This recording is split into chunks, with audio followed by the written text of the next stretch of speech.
As a 25-year senior pastor of a large Gulf Coast church and a 10-year veteran of Florida law enforcement with direct experience in criminal investigation and a 10-year stint as a conservative talk radio host with a national audience, I have been on top of the possible Obama fraud case since the beginning. I remember quite well that Hillary Clinton herself was the very first public birther. I was in a hotel room in South Florida preparing to teach a prophecy conference when I heard her announce, with my own ears and my own eyes I saw her, that she possessed evidence that would sink Obama's campaign. Of course, the rest is history. She apparently cut a deal to not bring forth the treasonous evidence that she possessed, and she sold out for the Secretary of State position. I also remember the secret meeting that Obama had with 8 of the 9 Supreme Court justices before he was sworn in. At that time, cases regarding his birth identity were potentially before the court. I remember that for 2.5 years, all of Obama's records were sealed at an expense of over $1 million, supposedly to Obama himself. I remember that when the Hawaii short form was posted to the internet, the public was smugly told on numerous occasions by various authorities that no other certificate existed and that Hawaii did not issue the long form birth certificate anymore.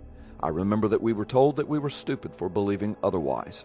I also remember that just a few days before Dr. Jerome Corsi, senior staff writer for WND.com and #1 New York Times bestselling author, a few days before his book was released, Where's the Birth Certificate?, I remember that Obama suddenly found the long form that did not exist and then dangled it in front of America's face and swore that this was his true and official birth certificate. I remember that the Senate held lengthy hearings on John McCain's birth status but refused to have hearings on Obama's birth status, when Obama's birth status was the only one that was really in question. I remember that Obama and Hillary Clinton, both senators at the time, sat on that hearing and signed the resulting resolution. I remember that Congress, to date, has refused to do anything constructive about investigating the constitutional status of the one who now sits as Commander-in-Chief and has his finger on the American economy, safety, and the red button.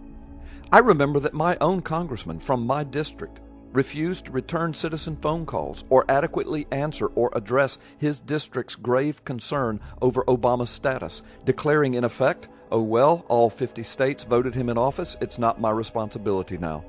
I remember that this and every other congressman who has refused to do anything about this is in direct violation of the oath of office they took, hand on Bible, to protect and defend the Constitution. In this case, they have refused to do so at the direct peril of our nation.